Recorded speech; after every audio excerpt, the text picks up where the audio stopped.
Yep. I think safety should be a number one priority for everything. Obviously, I don't love government intervention and some of the things Sure. that these kind of big brother feel, but at the same time, you need to keep everybody safe. And Yeah, I think absolutely. also, like passing it back to the host, like you said, it's kind of more so doing the right thing on the host. If you're expecting people to come spend money and take their vacation to your spot, you should be prepared to keep them safe during their stay.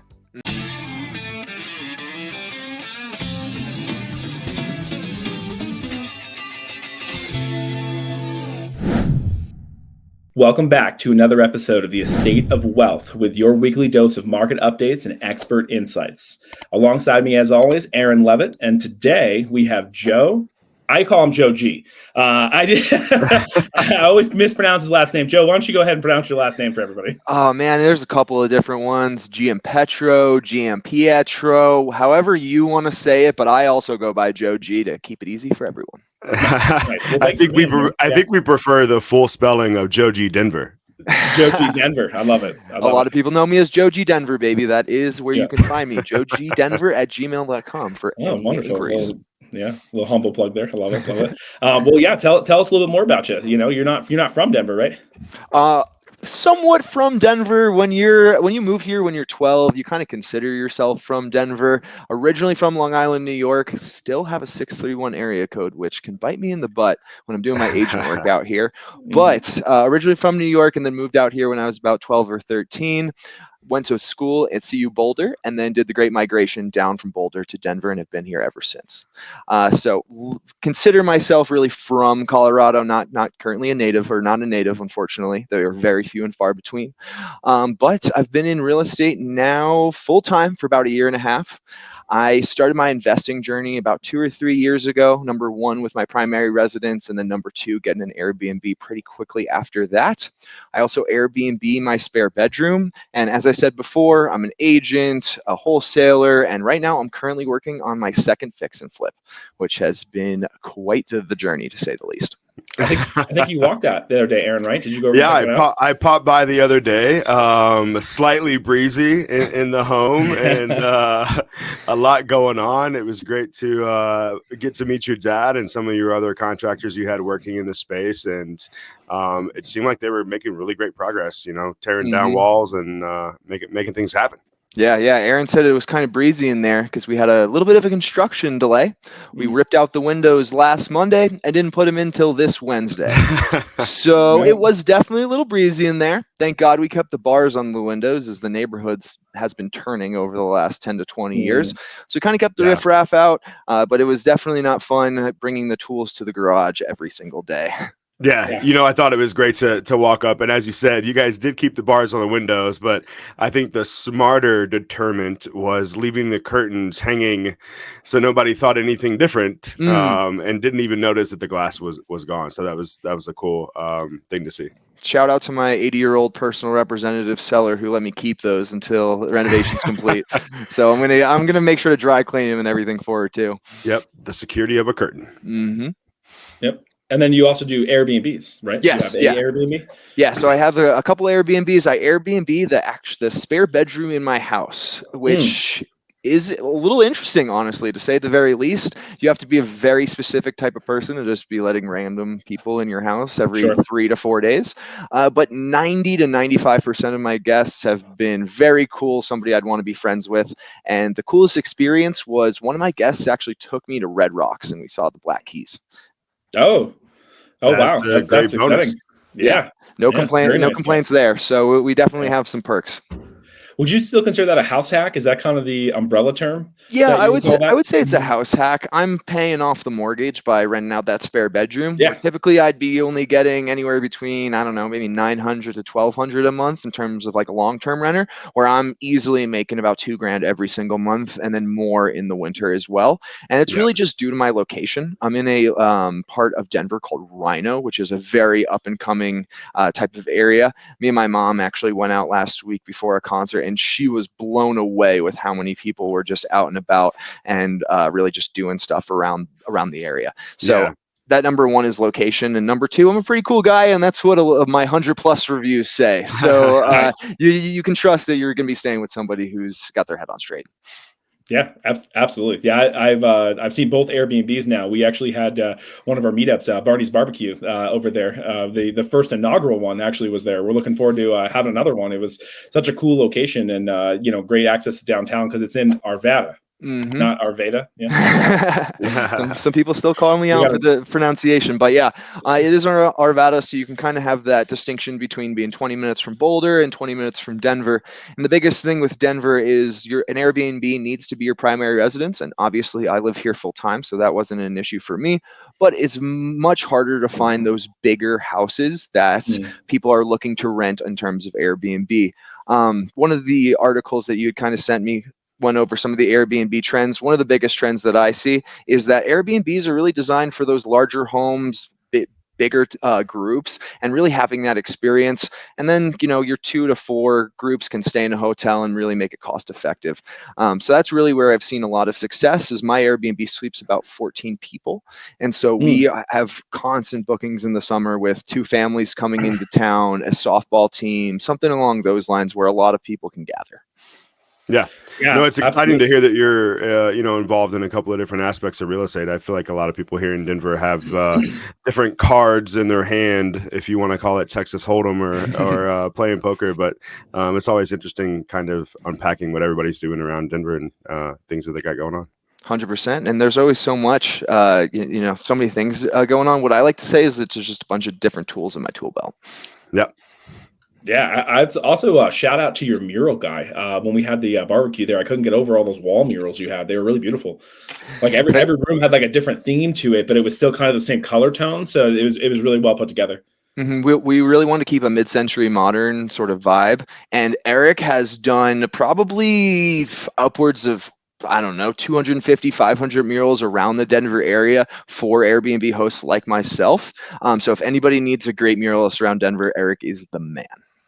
Yeah, we'll drop that in the description below too. So if you ever want to check out his work, it's there. And message us in the chat if you're interested in doing a walkthrough tour, because I'm an agent too, and I just love doing walkthrough tours. So if you ever want to see Joe G's, maybe we'll do the next podcast at his location. There you go. Please. All right, let's jump into some of these interesting questions. And if you've seen our show before, these will be the same questions as before, but we're always excited to see our guests answer. All right, so first question. If you could live in any fictional home from a movie or TV show, which one would it be and why? So I really had to rack my brain on this one. I didn't want to go like that kind of basic route. So I was really trying to think of like that early animation, like the kind of early 2000s animation. Okay. What I came up with was the Kids Next Door house, if you guys are familiar with that old Cartoon Network TV show. I think so. They were all like spies, right? Yep, exactly. Okay. Yeah, I like it. No, it was like a modular treehouse sort of thing. Yep. Mm-hmm. So why that one? Just nostalgic from your childhood? Or? I think it's a little bit of both. Number one, you have all the cool tech of being a spy and how that all those rooms change. Number two, you're just in a treehouse. Who doesn't want to be in a treehouse? Yeah. Then number three is definitely the nostalgia. Yeah, absolutely. All right, awesome answer. I love that every guest has been different too. I mean, our last one? Our last one actually said the Jade Palace from Kung Fu Panda. I was so blown away.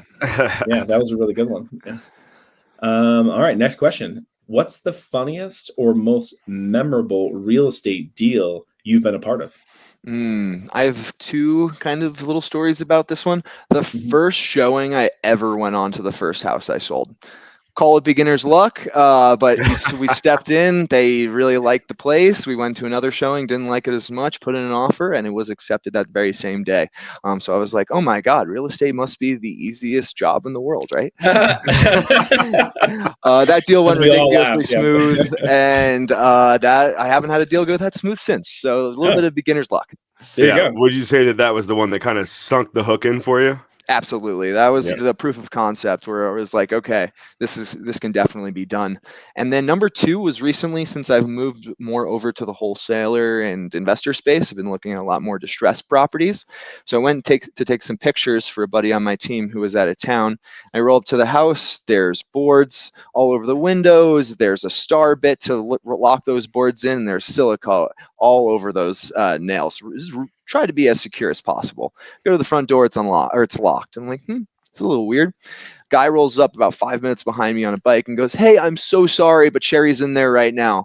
And I go, "I'm so sorry, but I'm about to call the cops. You need to tell Sherry to get out of here immediately, as we're going to have people here for the next 3 days constantly." And thank God, but they left and didn't come back.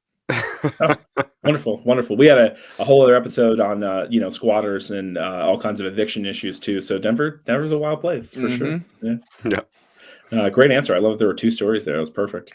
All right, next question. What if you had to describe your investing style in terms of a movie genre, comedy, drama, action, etc.? What would it be and why? What I was kind of thinking of when I was prepping for this is kind of like an action movie, but more so just like the hero's journey of building and a lot of heavy lifting. It's that montage of you're getting ready, you're doing all of the prep. I've been doing so much grunt work for the last 2 weeks during this flip. Number one, so I can learn everything behind the walls, all of the surprises that might come along, and all of the mistakes a contractor can make along the way. But that's really where I feel myself right now on that uphill of that hero's journey. And then hopefully listing will be kind of that climax, and then downhill.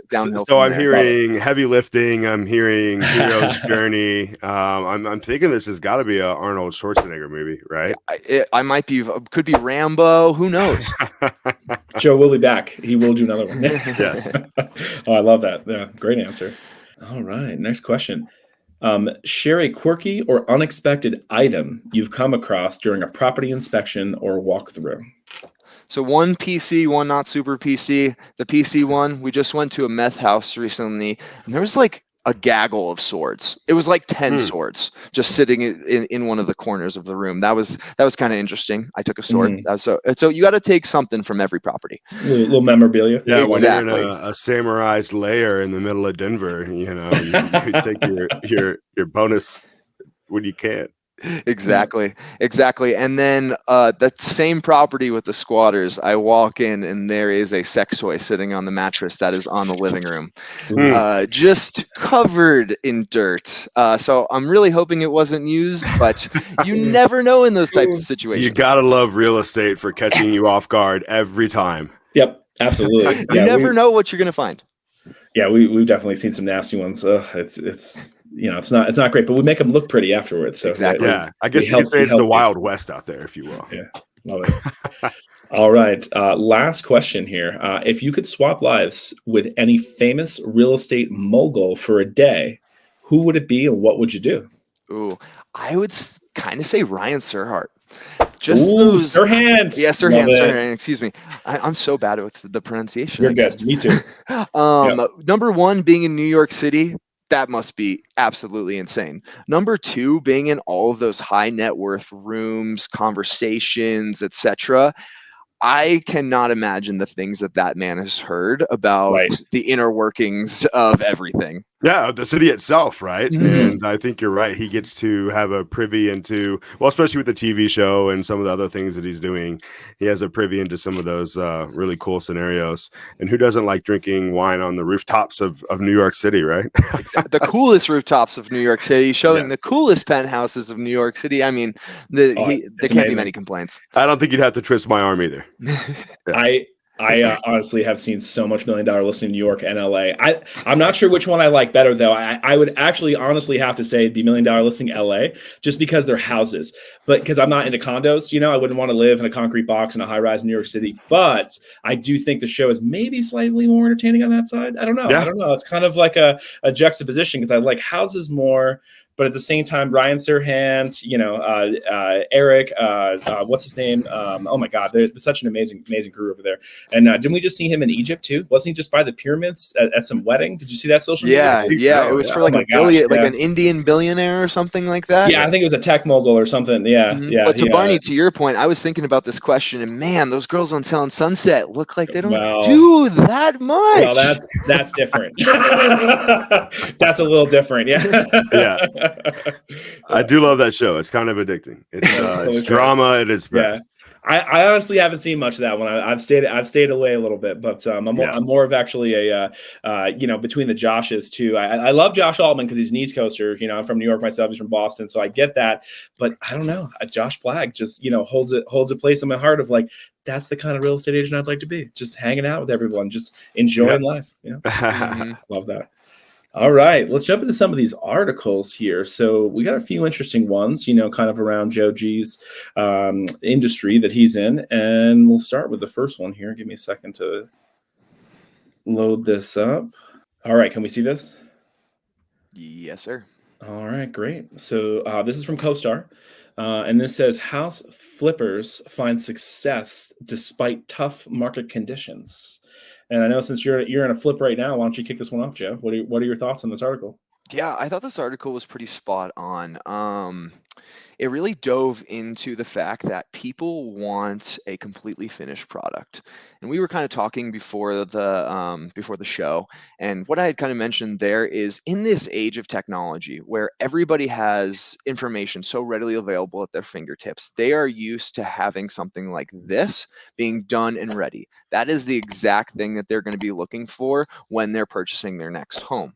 Additionally, my generation specifically is not nearly as handy or as hands-on as a lot of the generations previously.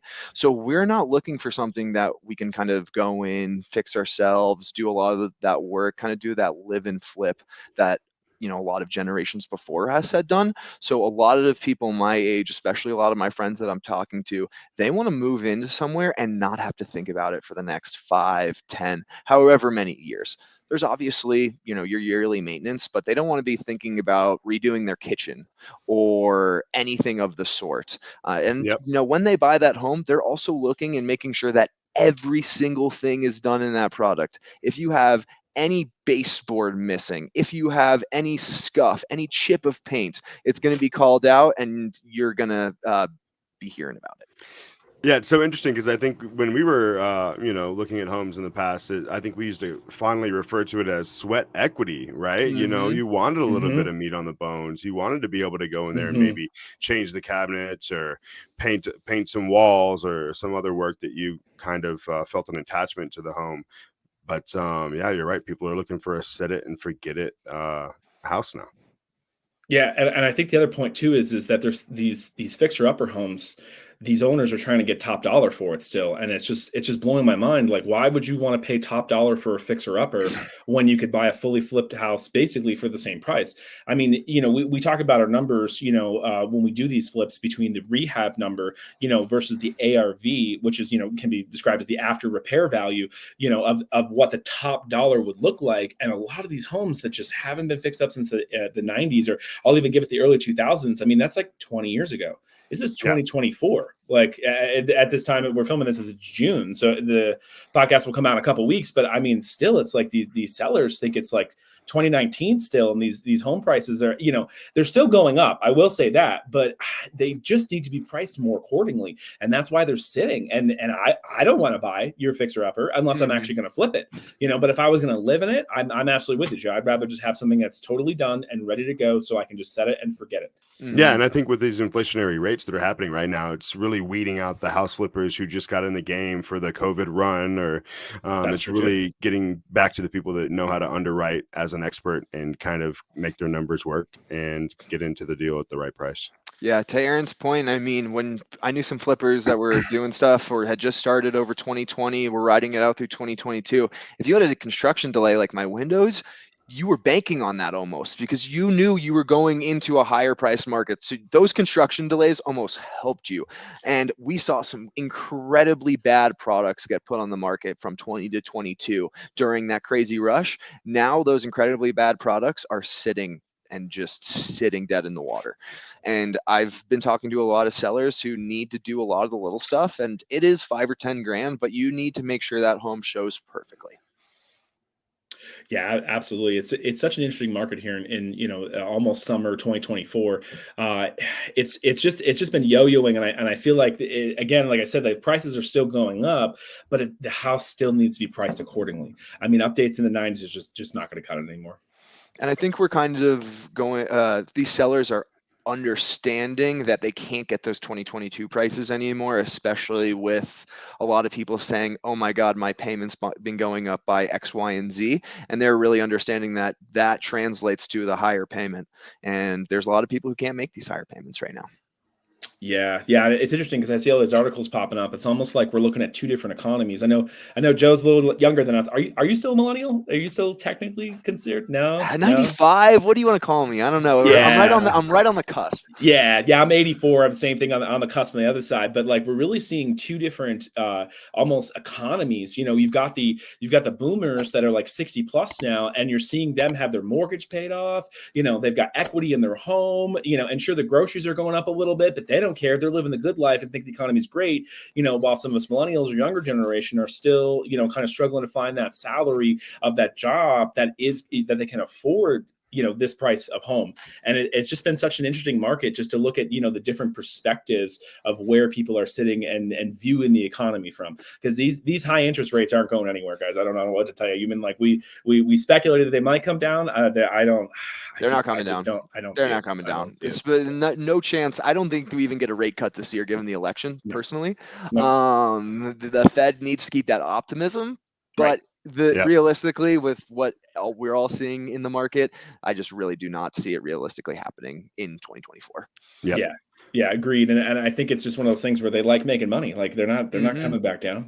Well, and they're also walking a tightrope right now. There's a lot of things that are at play that they're trying to balance, and so I think you're right. With a little bit of uncertainty out there, they're just going to hold tight. Mm-hmm. And Barney, to your point, with a lot of these older generations sitting on a lot of equity, a lot of the conversations that I've been having with a lot of my friends is, hey, can you ask your parents to tap into this imaginary money to help you get into your first starter home? It's really, the down payment has been a very big issue for a lot of people. And me and Barney know there's a ton of down payment assistance all across Colorado. There's so many different programs. But at the same time, that can be a pretty big expense for somebody. So asking people to tap into their parents' fake money is what I like to call it. And just asking you to give a little bit of assistance on a down payment, whether that's a true loan you get to, and you pay them back, or whether that's a gift. That's a lot of the conversations that I've been having as well.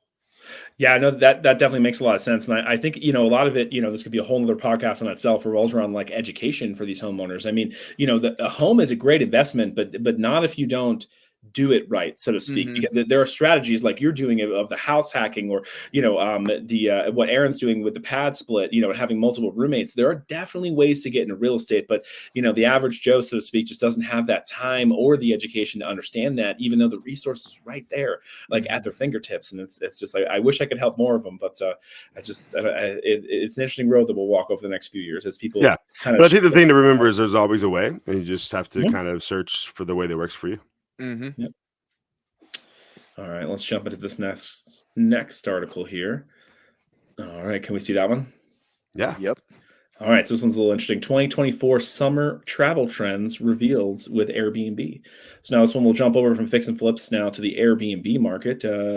Let's go. Yeah, we'll go Joe again too. What are your initial thoughts on this, on the travel trends revealed? Yeah, so I think this is so funny just because this travel trend has been something that me and one of my best friends who manages about 150 rentals around Denver has been seeing with these sort of, number one, you need experiences. Number two, you need a cool product. You cannot just throw grandma's house onto Airbnb or mom's basement, take some photos with your phone, and you are raking it in. That was when Airbnb in their cultural significance was cheaper than a hotel. Now it's shifted to hotels are right in line with that kind of Airbnb space for 2 to 4, but you need to have that big space where people can gather. So we have been seeing that trend since 2020 and since that kind of post-pandemic travel came back.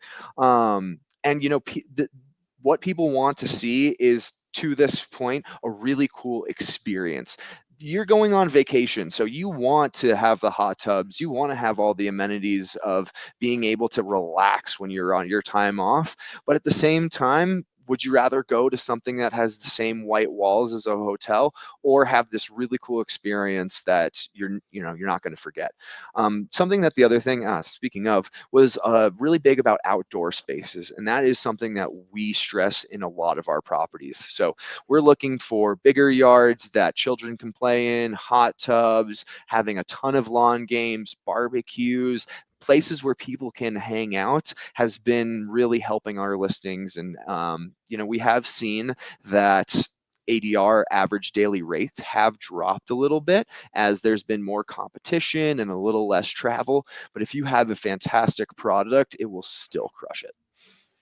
Yeah, absolutely. Did I see a bowling alley in that Yeah, first one? Oh my God, it's it was a in bowling alley. Turkey. It's like a converted condo complex, or they converted something and made it into like a bowling. Oh, no, converted Turkish baths Turkish that baths, have a yeah. bowling alley and have like separate rooms. I That's dug so into neat. that one a little bit. Yeah, that's super neat because I know, like we said, yours is pretty themed too with all the murals. Did you have a pool table in the basement? You had a movie room. I mean, I think next up is the rock wall for us. I think every property we're doing is gonna have a rock wall, Colorado themed. It's interesting too, because they kind of harp on, and Joe, you've said this too, they've been harping on the fact that, people are seeking these experiences. And I think that that's kind of the state of Colorado in general, right? You can land in Denver and make it to Telluride or Aspen or Vail or some of those mountain resort towns that have those outside experiences, whether it's summer or winter. So I know you guys are really leaning into that, and that's really awesome to watch that happen. Mm-hmm. Yeah, and I mean, because when we go on vacation, what do you want? What do we want to do? We want to, number one, be able to relax in that space, and number two, be able to hang out with our friends. Have you guys, I don't know if you guys watch as much YouTube as I do. I don't even know if we can call that TV anymore. I just, I watch a lot of TV. I watch YouTube. But have you seen those Airbnb commercials on YouTube? I feel like they're popping up everywhere for me these days. And it's comparing the hotel, right, to why you would want to stay in an Airbnb. And they've got these like convertible little like diorama like box Yes. hotels. And it's like, would you want to go to bed with your kids? And it's like mom and dad going to bed in the same hotel room as the kids, versus that it like flips itself into like an Airbnb, and now the kids up in the bedroom and the parents are hanging down in the living room, having a glass of wine. So yeah, I think that was, and I think the other side of that commercial is, they kind of expressed, you take a corporate retreat, you take your company to a separate home. Do you want to have to rent multiple hotel rooms, or do you want to have everybody sharing that same space and sharing a meal in the kitchen there? Yep. These homes really create a great sense of community where you're really siphoned off in these hotel rooms. Mm-hmm. I agree. All right, let's jump into our last article here. It's also about Airbnbs, so we'll just tab over here. Can we see this now? Yes, sir. All right, great. It's from NBC News. Airbnb carbon monoxide detectors mandate will be very hard, CEO says.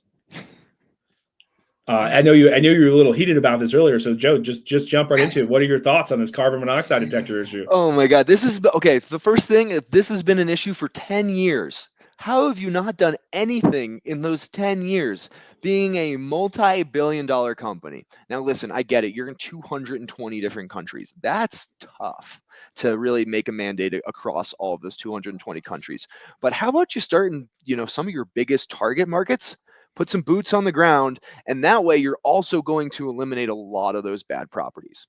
So what Airbnb does now is you can have like a special distinction through Airbnb. And if you have like an artistic house or like these really cool houses, they'll come over, they'll take new listing pictures for you, they'll do like a sort of process and really make sure that you're going to crush it on Airbnb. I don't understand how that's not the onboarding process for everybody. I think everybody needs to have somebody come through their property and make sure you have fire detectors that are working. Make sure you have carbon monoxide things that are working, things that make your home up to code. Now, I get it. There's going to be some 1920s cottage out in the hills. That's probably going to be a little tougher to bring up to code, but at the same time, you can still make these homes safe for everyone.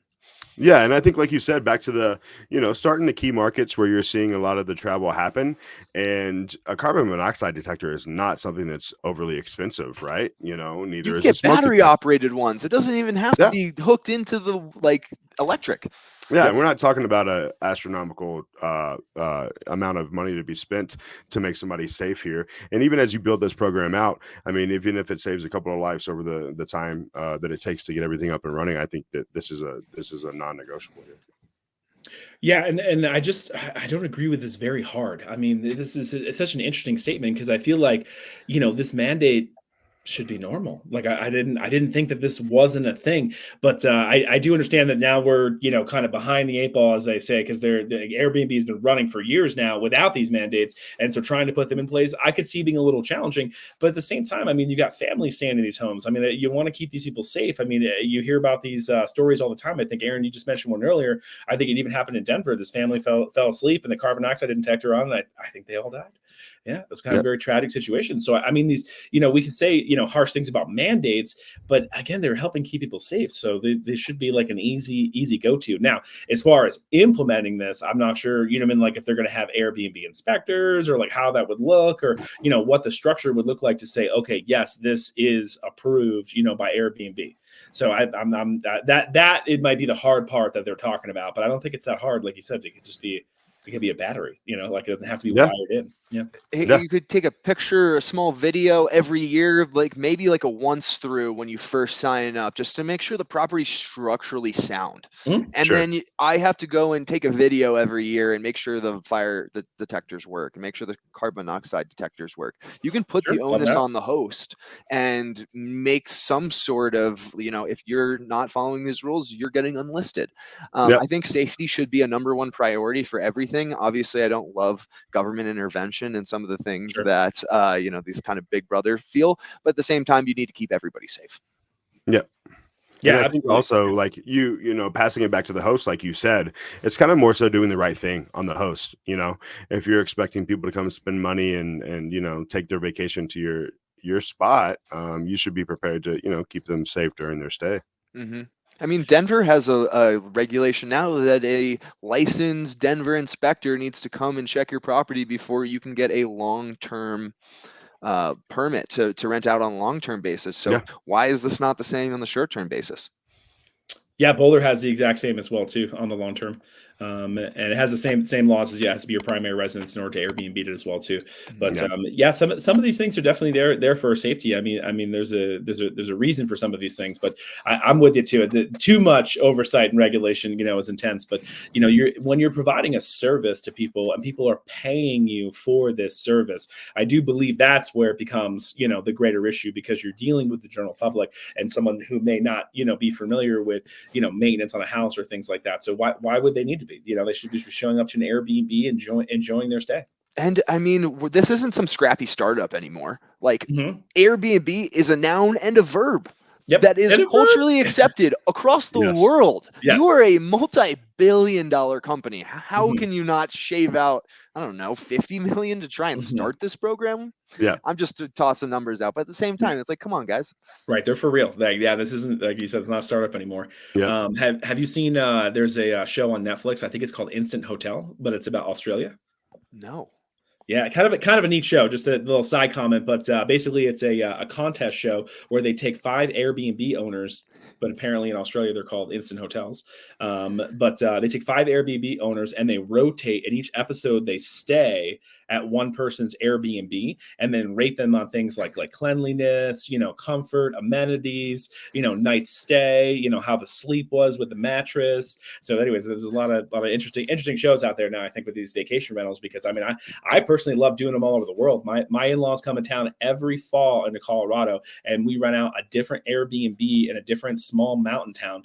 Last September, we were actually in Durango. Before that, we drove up to Jackson Hole and we rent these Airbnbs and they're amazing. Like, I don't know if I could stay in a regular hotel anymore in that kind of environments. But on the flip side, Aaron and I do a lot of conferences, and we were just down in Phoenix for Race Fest, and then we were in Salt Lake for the Best Ever conference, and we stayed in hotels when we were there because we were only there a couple nights, and we were in and out.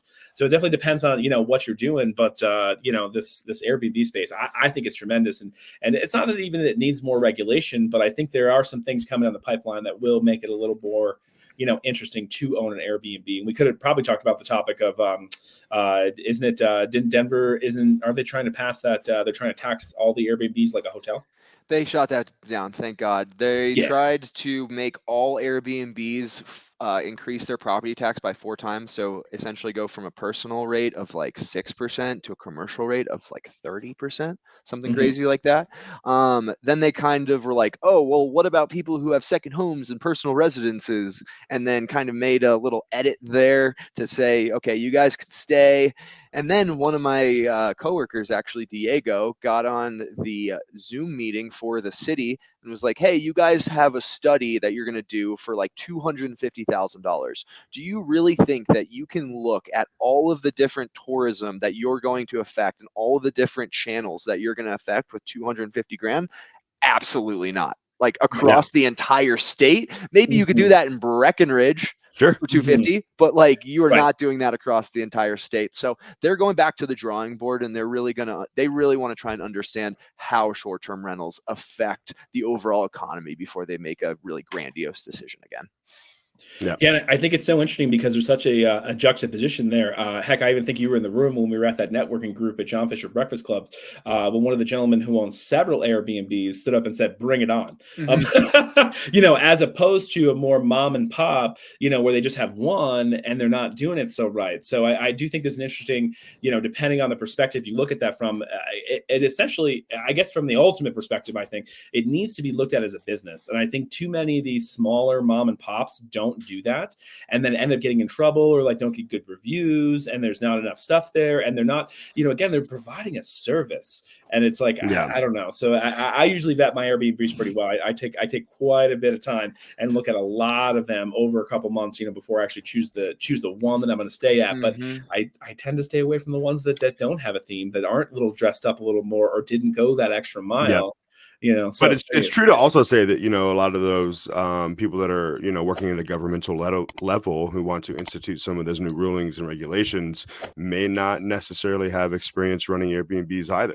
So I'm glad to Mhm. hear that they're taking a step back before they make some large changes to how it could affect things. Yeah, and Barney, to your point, I always nitpick the hell out of every Airbnb I Yep. stay in, and I make sure to put in, even if I'm not the one like booking it, I will write out a private remark every time and say, Yes. "You're missing glassware, you're missing spatulas, Yep. you should do X, Y, and Z to make this place really shine coming from another host," because I want to see the industry succeed as a whole. And to his point, the guy had John Fisher breakfast. His point was, bring it on, because that takes all of the bad operators away. Yes. And Yep. we're totally feeling that too. The bad operators are already going by the wayside.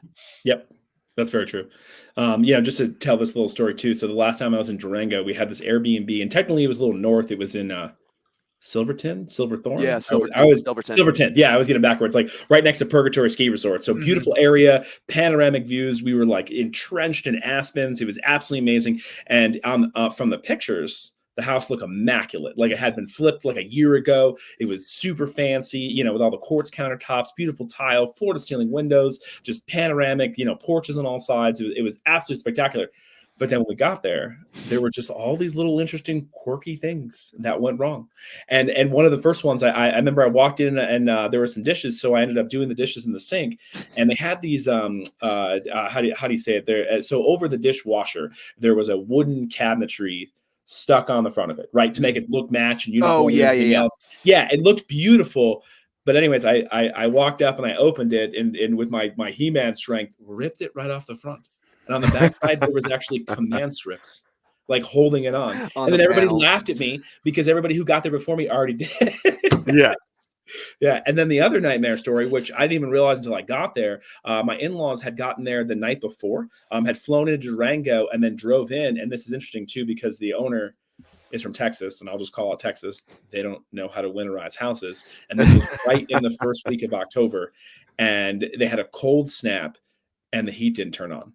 So my Mm, in-laws got in at like 10 o'clock at night and up until midnight, we're trying to futz with the heater and could not get it to turn on. yeah. And all I knew is my father-in-law called me and he was so mad. And I was like, okay, I'll call the Airbnb and we'll figure it out. So, I mean, she was great. And the communication was awesome, but she hadn't turned on the heat in a year. like Yeah. since the last one. But Joe, I know that you go to your Airbnbs and you're there, you know, maybe every month to kind of go have that experience, right? And until you, as an owner, have stayed in your own place for, you know, a couple of different nights, how do you see those things? So 1000%. tough. You need every 6 months or so. I'll go stay for either a night or like 5 or 6 hours, watch a movie, like put myself in the setting that like I am traveling to this destination, and then also doing the preventative maintenance stuff, changing an air filter, making sure everything looks up to snuff, that sort of thing. Yep.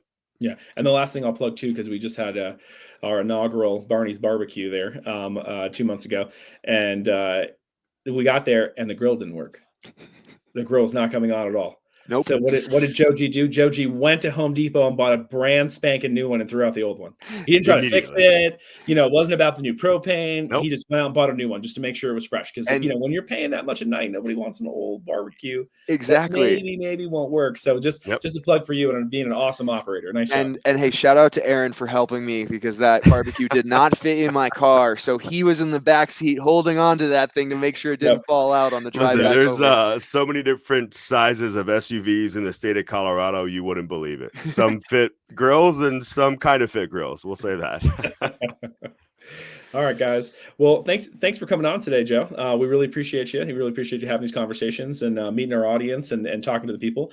And for you guys in the audience, if you made it this far, make sure to like, share, and subscribe, and drop a comment below. How do you feel about these new Airbnb stuff going on? How do you feel about the trends? Do you agree with us? Do you disagree with us? We'd love to know. Well, thanks anyways, guys, and we really appreciate you being here. Thanks again, Aaron, for always being here. You know, next to me, my co-host. Absolutely. And we'll see you guys next time.